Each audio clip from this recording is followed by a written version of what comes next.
Okay, we are live. Hello, everyone. This is Kristen Rocco with Love Notary, and today I am joined by Jessica Bishop of the Budget Savvy Bride.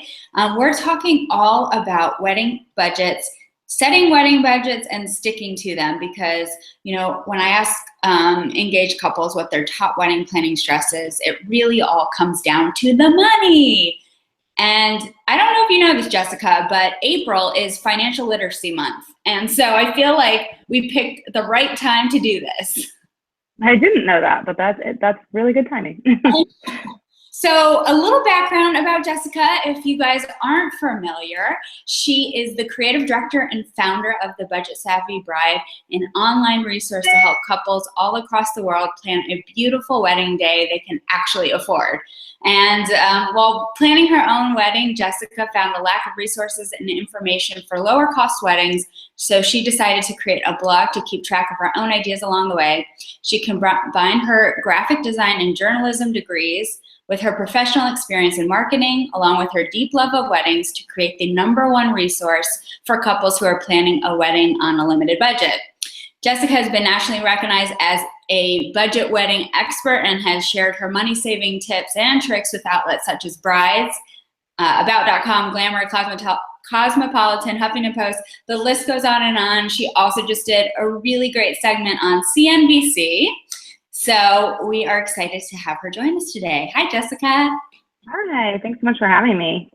Absolutely. We are stoked to get some of your tips. This is such a hot topic for engaged couples everywhere, and certainly for those in the Love Notary community. So I know you're going to be able to offer some really helpful insights as they're going along their wedding planning journey. I was just doing a little bit of research myself, and I found out that the average cost of weddings today is about $35,000, a little bit more, which is insane. It is totally insane, but one thing that I like to remind people is that those are averages and not the mean or the median. So it can definitely skew your perception of things. So if you have thousands of $10,000 weddings and $1 million wedding, that one wedding is going to skew the average much higher than it actually is. So keep that in mind when you hear those averages. Absolutely. That's a great point. And, if there's a ton of people getting married in Manhattan, for instance, then yeah, you're going to obviously skew the national average much, much higher end. So that's great to keep in mind. So I thought a great place to start would actually be talking, let's not assume that people have a wedding budget. So let's back up and sort of talk a little bit about how to set a realistic wedding budget. And I was wondering if you could offer some tips on this point. Yeah, for sure. So this is always my #1 tip. People always ask me, what's your #1 tip for wedding planning? And I always say the first thing you should do is to sit down and figure out your budget before you do anything else, because you're going to be more likely to overspend if you don't know the total that you have to spend ahead of time.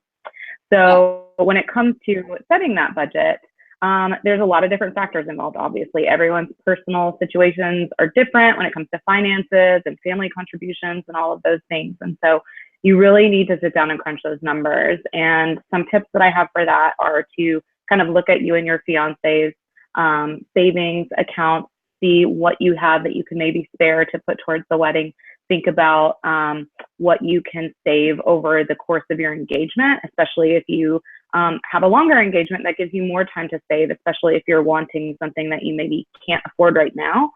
Having a longer engagement, saving up for a longer, will allow you to have that dream wedding that you want, while still, sticking to your budget and not putting yourself into debt for the wedding. And you also want to sit down with each of your families or any contributing party that might be giving you funds towards your wedding day, and include that into your total amount. And so then when you can add all those funds together, that's your total budget that you have to spend. That's great. So what I saw that you said you had something in our pre-show notes about an automatic savings plan. Can you touch on that? What is that? Yeah, absolutely. And this is something that I actually did for my own wedding, and I highly recommend it. So I used, back then it was ING Direct, but now it's Capital One 360. And I'm sure there are other banks that do this too, but this is just the one that I've used and I'm familiar with. So what you can do is you can set up an automatic savings plan. So once you and your fiance, sit down and talk about like, well, okay, I'm going to save, this chunk of money every month and put it straight into our wedding fund. With a bank like Capital One 360, you can create a separate account and call it, your wedding fund. And then you can set a date and a frequency for these automatic drafts. So if you get paid twice a month, set your automatic draft to come out of your account like the day of or the day after you get paid. So it's like you don't even see that money. That money is automatically going into a savings account for your wedding, and you're not, tempted to touch it and spend it because that is your priority right now. And it's great for other things too, other than just a wedding. Obviously, I've used this kind of tactic to save up, for a down payment on a house or for the big move when we moved to New York City 4 years ago. And so it's really just a way to kind of set it and forget it, and it feels a little less painless. I love that idea. It's just, you don't even have to think about it. It's sort of in the same way that you would save for a retirement account. It just is automatically transfer. You don't see that money, so you don't have any idea that it's gone. And then all of a sudden you check that account and you're like, oh my gosh, I have $1,000 in there, or whatever it might be initially. And then it grows from there. So that's a cool thing that I have never thought about when I was wedding planning.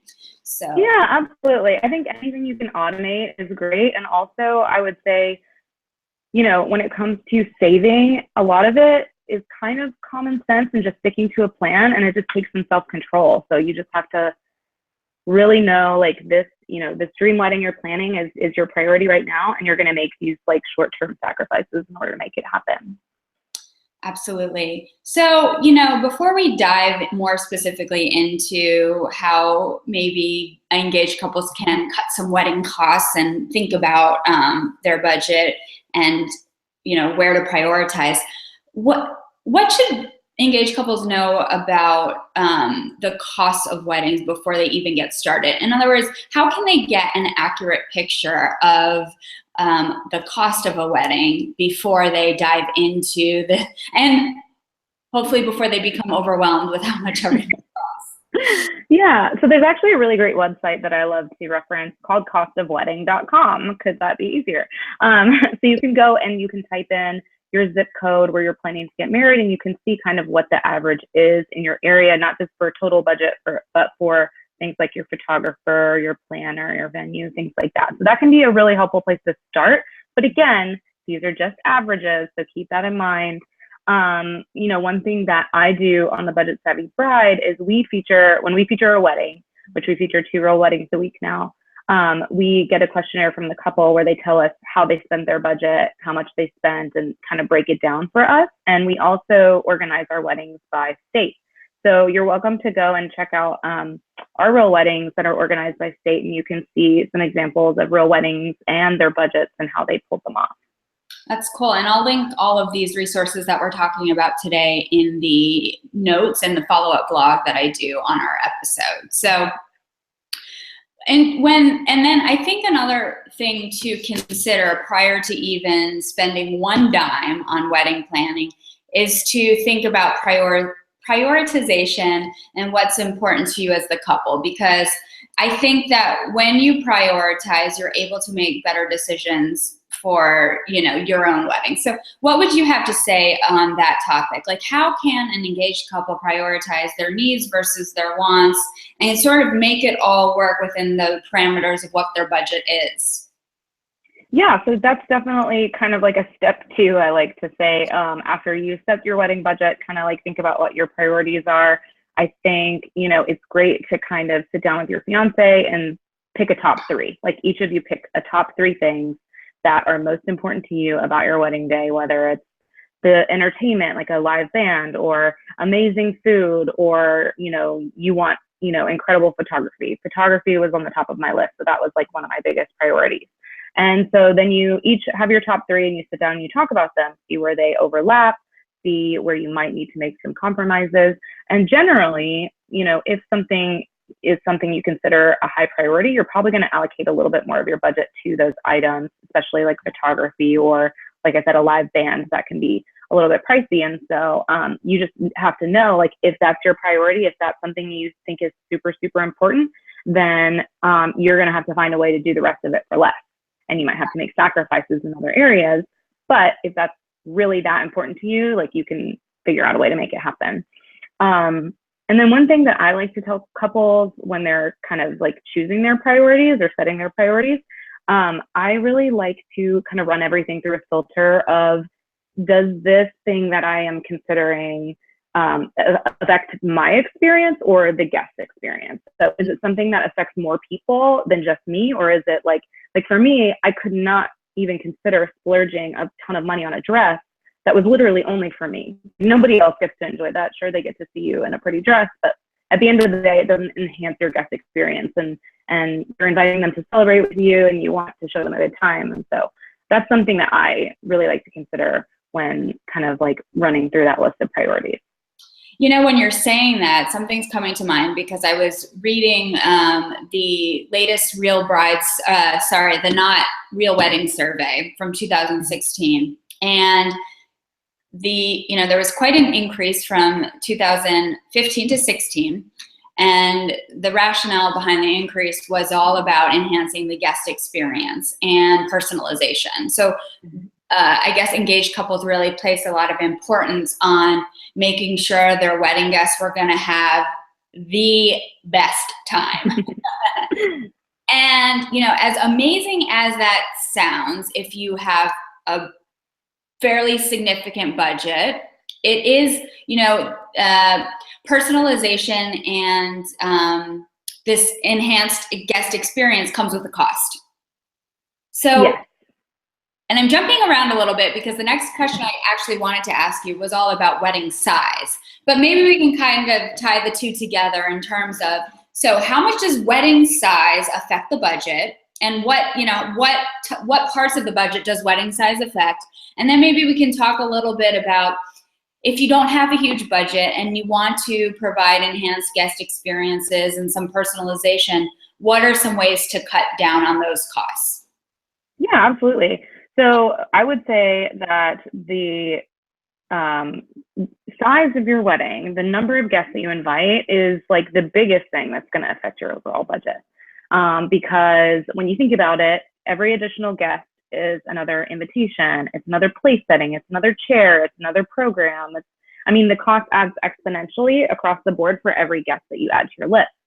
So while it might be difficult in practice to cut people off your list, especially when you have those relationships and people you want to be there, you kind of have to be a little ruthless if you're working with a limited budget, because that's the best way to cut your costs or to cut your overall spend. But the benefit of having a smaller wedding, I would say, like to your point, is you can offer them a better experience. You can offer them, more personalization and more uniqueness, because you have less people that you're kind of spreading that budget across. So, and I definitely think it's like a huge trend right now. Like you said, like we've seen it in the results of that survey. I think, the millennial generation that we're part of, we want things to be unique. We want them to be special and memorable. And that's why we're seeing that trend. So I know that you did a lot of DIY for your wedding. And that, obviously was a lot of the reason why the Budget Savvy Bride came to be. So I was hoping that you might be able to share some of the things that you did personally at your wedding to sort of start getting people who are going to view this video some ideas about like what they can start thinking about through your own personal experience. Yeah, absolutely. So I did a ton of DIY. I have always been kind of a crafty person. It's something that I've always enjoyed. I went to school for graphic design, like as you said earlier, and so I used my design skills in practically every aspect of the wedding. From choosing my color scheme to actually designing all the paper products, from our save the dates to the invitations to the programs to the signage, candy buffet labels. I made custom wine labels for our wine. Just lots of little details that didn't actually cost me a lot of money to execute, because paper is very, very inexpensive. But it was time, and so you kind of have to weigh that like cost versus like time cost versus monetary cost. So for me, it was fun and I enjoyed it and I was able to devote time to doing those things. So yeah, so a lot of the paper goods, I also, sourced a lot of our decor items. I spent my weekends at thrift shops and Goodwill collecting, old milk glass vases and, vintage blue mason jars. And of course, this is all very 2008, 2009. But so yeah, I did a ton of things myself, but partially because I enjoyed it, but also because it was going to save me money. And the tip that I share that always gets the biggest reaction is the wine label. So we were on a very tight budget and we actually went to Trader Joe's and we picked up $2 Chuck. And, that's what we served as our wedding wine, but I didn't really want our guests to know like how frugal we had been with our wine selection. So we peeled off all the labels from that wine and we put my custom one on there, and people just like could not stop talking about how cute the wine labels were and how special they thought that detail was. And I don't think anybody knew that the wine was super cheap. I mean, who really can tell the difference between good wine and bad wine? I don't know.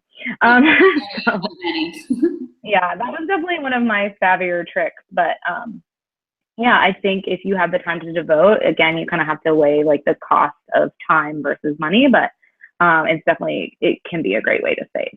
I know that, okay, so not everybody is crafty. For instance, my crafting ability is not great. Let's be honest. I am just not that creative in that way. But, there's a lot of people selling their services on Etsy, for instance, that have amazing things that they can contribute to your wedding day. And I'm wondering if that is something that's cost cutting, or does that actually add to the budget by using people on Etsy? What's your opinion there? I think it really depends. You can go through like traditional retailers for certain things and it would cost more than maybe going to an Etsy seller. But I really love the idea of supporting small businesses. And I think, in the choices that I made, with the vendors that I did hire and the businesses that I did work with were all kind of like small businesses. I ordered my wedding jewelry off Etsy and a few other things when I was planning. And so, I think you just kind of have to be a smart shopper and kind of compare and see, like, is this actually saving money or not? But I would say for those small details that, really add like, a layer of personalization or extra meaning, it can be worth it to put a little bit of money into those things. I never necessarily like recommend like monogrammed, wedding favor tchotchkes that are going to get thrown in the trash. But, if your mom is baking cookies to give as your wedding favor and you order, custom labels designed by an Etsy seller, that's not going to be that expensive, but it's going to add like a really wonderful detail to that wedding favor. Very cool. I love that. So okay, two thoughts, but let's go in this direction first. So the venue tends to be one of the higher price ticket items. And I'm just wondering if you could give some ideas about how you might be able to cut down on venue costs. So I think that in your situation, you ended up catering your own food to sort of offset some of that cost. Is that what you did? So we used a local restaurant instead of a caterer. And then my neighbor baked our wedding cake. So that was something that we didn't have to pay for. And that helps kind of, offset some costs. But yeah, I think when it comes to venue, you really have to consider all the options. You could either go for a kind of a raw space where you have to bring a lot of things in, like your rental, tables, chairs, linens, dishes, like everything, which is what I did. Or you can go like the more all-inclusive route. A lot of wedding venues have, their own sets of tables and chairs and basic linens, and things like that. But when I was comparing two venues when we were planning, and one was more of an all-inclusive and the other was the one we ended up going with. And I literally sat down and made like a spreadsheet of like all the costs involved with both. And I realized that bringing everything in was cheaper, but that's not always necessarily the rule. You really have to look at the venues that you are considering to see which might be the best option for you. So it can be tough to give kind of like one size fits all advice, but I think being diligent and like looking at all of the costs to compare them truly side by side is like the best thing to do. And prioritizing, going back to the earlier point of what's important to you. So if you know, you just want an out of this world venue, then maybe that's a place where you spend the extra money, right? But you cut costs in other places. So, all right. So so there are some hidden costs with weddings, right? It's not all transparent. And so I was hoping that you could help our engaged couples understand what they might not be thinking and what might surprise them when it comes to wedding costs. Well, I think it's important to always remember, you know, to leave some margin in your budget. Even like a 10 to 15% buffer is good. You know, whether it comes to like tipping your vendors or like unexpected expenses that can come up, can end up, you know, pushing you a little bit over budget if you don't prepare ahead of time for those.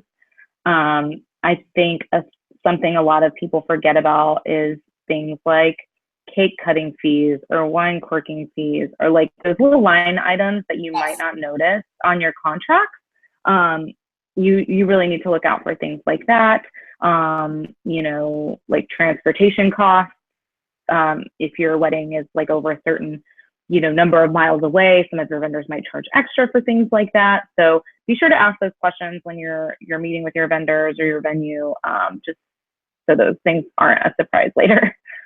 Yeah, you know what? All three of those things are things that I didn't know about until I got into the nitty-gritty. So I'm glad you brought that up. I didn't know that there was a cake cutting fee, and you guys, cake cutting fees can be exorbitant. Like I think it was $3.50 per slice or something. Which is crazy because the cake, does the cake even cost that much? Like just to cut it? The whole thing is like, wasn't. Yeah. So really look at cake cutting costs. Also wine popping, if you bring your own wine in, they will likely charge you a corkage fee. And then the other thing you said was transportation. And just you know, again, I think the transportation goes into that enhanced guest experience category. For my wedding, it's a big expense, and it's something that we chose not to do. But again, that if you want to have, you know, if you want to provide that transportation, realize that that cost is going to be pretty significant. And I wanted to say something else, and I just completely lost my thought. It happens. I know, it'll come back, hopefully.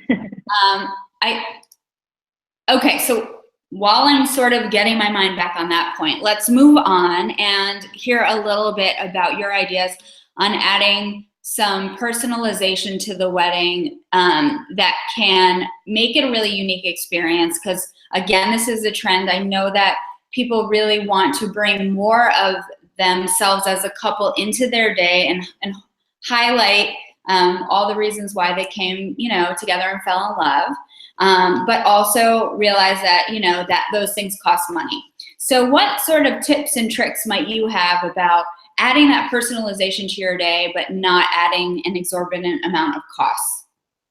Yeah, so I think what's cool is that a lot of the more unique and interesting things that people are doing actually aren't that cost adding, I guess. They can actually save you money. I really like to encourage couples to kind of sit down and think about their relationships and like what's special to them, whether it's like choosing a venue, you know, in the town where you guys met, or you know, having the wedding at, you know, if you guys are big into skiing, like doing it at a ski lodge or something like that, something to add that layer of like a personal detail that talks about your love story. Even things like incorporating your favorite foods. Like right now, it's so trendy to choose kind of like more casual food and maybe like scale it up a little bit.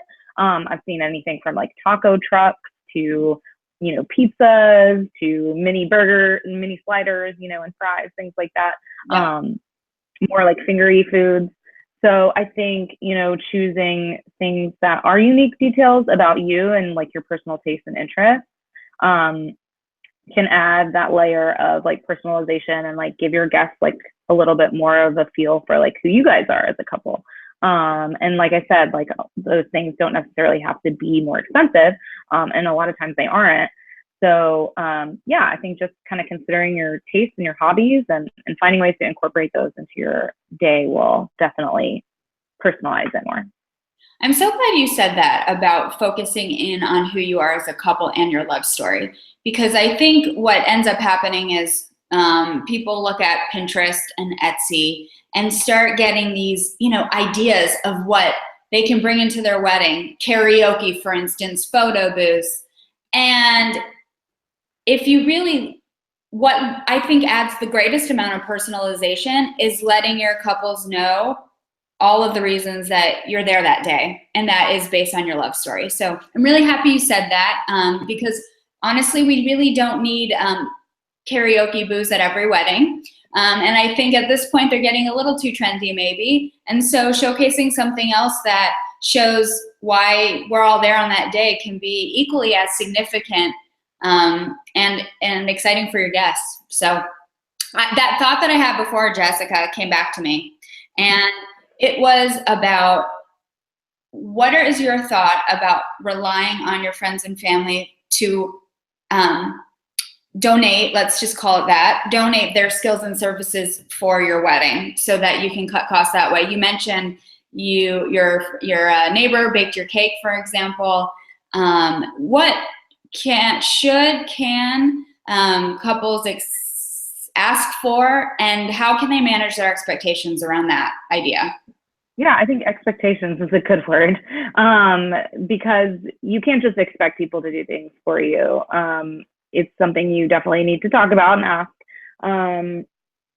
There are plenty of people now, I think, who have friends who are professional photographers, but you can't just assume like they're gonna totally volunteer to shoot your wedding. But it's a good thing to kind of like have those conversations, and you need to know how big is the ask that you're asking. Something like photography, it's not just being there taking pictures on the day of. There's a lot of editing that goes involved, hours and hours of editing after the wedding day. With things like the cake, it was a very short kind of like time commitment for her. And it was something, this neighbor of mine who baked my wedding cake, she baked all of our birthday cakes like growing up. And so it was just something that, again, felt more like a personal detail, and something that I was like, this is the cake I always want on my birthday. I want this special cake for my wedding day too. And because she was a close friend, and because she was our next door neighbor, she was more than happy to do that in lieu of a wedding gift. So I think, there's things like that to consider, if it's something that would reasonably replace the value of a wedding gift, I think that's totally appropriate to ask for something like that. But if it kind of extends well and above what you might consider normal for a wedding gift, then you might want to talk about perhaps like a discounted rate or something like that. So it's a little bit more appropriate, and you're not kind of like putting them in a bad situation by asking too much of them. But again, I think it's a lot about like respect and like setting those expectations, and you don't want to like have to go through the whole song and dance of like, well, let's draw up a contract for this. But that being said, I think using friends in place of professional vendors, if they're not completely professionals and this is not their career, like can be risky at times. So you kind of have to consider that too. But I think it really all depends on like your relationship with the person and what you would feel comfortable asking for. Yeah, I completely agree with that. And I definitely think that you have to really take into account respecting the relationship, because there are a couple points on that. I think for something like a wedding cake, like you said, it can kind of be in place of a gift, and it's also a short-term commitment, and they can also still be at your wedding and enjoy the day. What I want to say about photography and flowers, for instance, is that if your friend is your photographer, they are not going to enjoy your day. They're going to be in photographer mode, and that means capturing every single moment of you on that day, and that they're working, right? Same with flowers. Maybe the flowers can be set up a little in advance and they have more time to organize. but you know, they'd have to also set up the reception, and then that takes away from them being at the ceremony. So back to your point, Jessica, and I think this is a great one, really consider what you're asking of your friend and try not to put them in unreasonable situations. Yeah, I totally agree. Yeah, and then again, the second point just flew out of my mind, so oh well, it happens. But the second point was about creating disagreements, because I think when you ask people to help you out with your wedding, the more unreasonable you get, the more it's going to strain the relationship, and be super conscientious about that. Yes, absolutely. You don't want to lose any friends over your wedding day. Yeah, absolutely. Absolutely. But, you know, on the other hand, having your bridesmaids over to assemble invitations could be a great use of everybody's time and excitement around the event itself. So I think there's ways to have your friends and family contribute that really honors the relationship, makes them feel a part of your big day, doesn't step on anybody's toes, and helps you save money. Very true. Cool. And finally, I think we're kind of on to the last question, and I really wanted to dive in here because I think we just heard the national average is $35,000 or more on a wedding, right? And obviously higher or lower depending on your area. But there's a lot of, especially in the social media world we live in, there's a lot of this keeping up with the Joneses mentality. Oh, you know, my friend just got married a month ago and they had a photo booth, or, you know, or they had whatever, you know, they extended the party and they rented out a bar after the wedding was over. All of these things that people do, and then it makes you feel as if you have to create that similar experience or do something as, you know, grandiose as they have done before you. So, you know, this might not be necessarily all about, you know, saving money, but what would your insight be or your message be to other people who, you know, are getting married and they're having a hard time ignoring the Joneses? Yeah, you know, it's so funny. I really think a quote that I cling to in all aspects of my life is that comparison is the thief of joy. And I think it's just as true when it comes to weddings as it is to, you know, your job or career, or your home, you know. I think it's important to, you know, kind of, again, come back and like focus on your love story, your personal taste, your personal hobbies and style, and what it means to you guys as a couple, and focus on that and not pay so much attention to what other people are doing and what's going on. And I mean, I think these days there's really a lot of people out there, you know, breaking the traditional rules when it comes to wedding stuff. And I think that's great. I think, you know, there are certain traditions that are beautiful and you want to include those, but at the end of the day, like, you guys have to do what's most important to you, and make sure that you're having the day that you two actually want. Well, I think that's a great final piece to leave off on. So thank you so much to tell everybody about everything that the Budget Savvy Bride can offer to them as they're thinking about planning their wedding. So without further ado, please share some of the resources that you have available. Yeah, sure. So oh, sorry, I just started echoing really quick. So we have real weddings that are categorized by budget. You can search from $1,000 up to $25,000 weddings. We also have DIY projects, free printables that you can download and customize for your various aspects of your wedding. We just like to share a lot of valuable resources and products that can come in handy while you're planning your wedding. So. Awesome. So everybody go check out thebudgetsavvybride.com, and I will link to everything that we talked about here today in the blog post that I do, and also in the notes of this little YouTube comment section. But thank you so much for your time, Jessica. It's been really informative conversation. I appreciate you sharing everything and your knowledge and your personal experience with the community today. Yeah, of course, it was fun. Happy to help. Awesome. See you later. Bye.